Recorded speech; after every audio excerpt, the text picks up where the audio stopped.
Lalu apa sebenarnya motif pembunuhan Dante ini? Kami diskusikan bersama dengan kriminolog Universitas Indonesia, Adrianus Meliala. Prof. Adrian, apa kabar?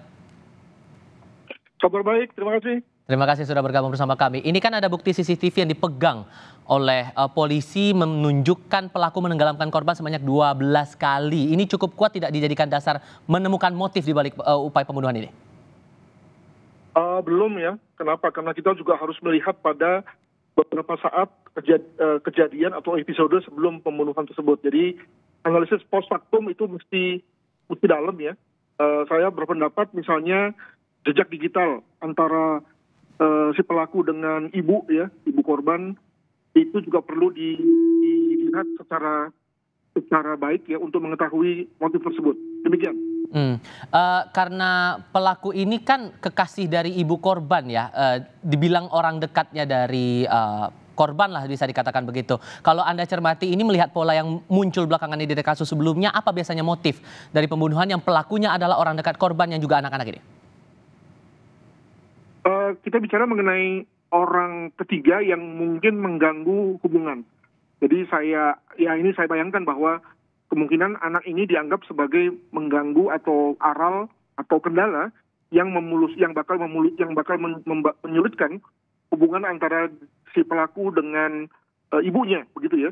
Apakah aral dalam konteks finansial atau aral dalam bentuk bahwa anak ini menolak kehadiran si pria ini, atau aral dalam rangka waris misalnya, aral dalam rangka asuransi, nggak tahu ya. Tapi yang jelas bahwa tentu anak ini dianggap sebagai satu liability, satu beban. Makanya kemudian perlu disingkirkan. Saya kira hanya anggapan bahwa anak ini menjadi liabilities lah yang membuat lalu anak atau korban ini kemudian lalu layak disingkirkan. Sebab kalau dalam hal ini anak itu dianggap sebagai satu aset, satu hal yang berharga, tentu akan dipelihara, akan dijaga, gitu ya. Demikian. Oke, ini kan pasal berlapis termasuk salah satunya yang dikenakan terhadap tersangka adalah pasal pembunuhan berencana. Anda menangkap ini pelakunya tunggal atau bisa melibatkan pihak lain juga yang bisa dimintai pertanggungjawabannya terkait kasus ini?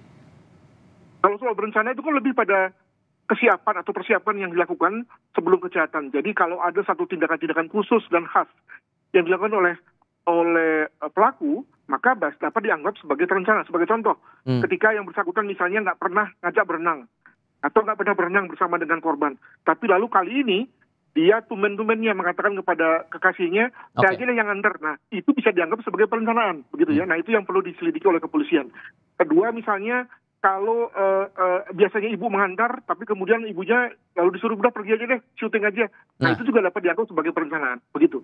Oke, Prof. Adrianus Meliala, terima kasih sudah berbagi pandangan bersama kami di Kompas TV. Selamat sore, Prof. Terima kasih, sama-sama. Selamat sore.